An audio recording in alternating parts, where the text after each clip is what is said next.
The Soviet Union lifted the ban on Jews emigrating to Israel back in 1971, and since then there's been a steady stream of Jews from the former USSR and later from Russia. Many made a beeline for Israel to settle and to start a new life there. But Russia's invasion of Ukraine has divided the Russian-speaking Jewish community. It is a war which they don't want to pick sides in. But many who emigrated from the Soviet Union are being forced to. Tens of thousands of Jews from the former Soviet Union began to pour into Israel from 1971. For the Russian-speaking Jews, Israel was a place of refuge. They wanted to start a new life in the Holy Lands, either for religious reasons or to escape the discrimination they faced in the erstwhile USSR. But Russia's invasion of Ukraine is now creating fissures among the Russian-speaking Jews in Israel. People have family on both sides of the border, and picking sides in this war is not an easy task. In Israel, Russians and Ukrainians, or Jews who came from Russia and Ukraine are brothers. Okay, so we speak the same language. When I was a teenager and someone called me Russian, so I was like, I'm not Russian, I'm from the Ukraine. But it doesn't make a real difference. Okay, I'm actually speaking Russian. My culture is a Russian culture. But today these two countries are at war.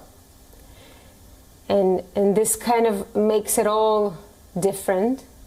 And we need to choose sides. So I'm from the Ukraine, but my brother is today living in Russia. The NGO she runs expects a large influx of people from Ukraine.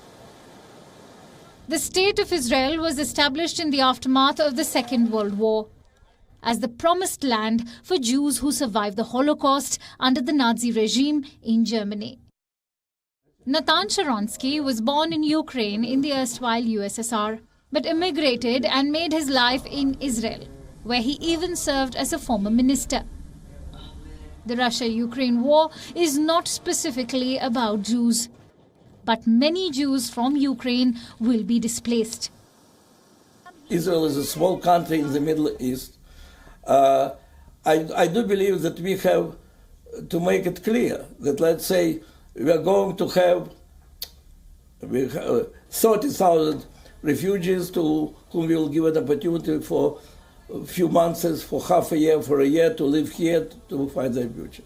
That we are ready to 1,000 of them to give maybe even citizenship. Definitely we have moral obligation. I am glad that Israel is now doing it. Israel has a good working relationship with both Ukraine and Russia. It has sent 100 tons of humanitarian aid to Ukraine, but also relies on close coordination with Russia to carry out its operations in Syria. An estimated 200,000 Jews live in Ukraine, and Israel, as the promised homeland of the Jews, is expected to provide them with aid and refuge in their time of need. Bureau Report, WION World is One.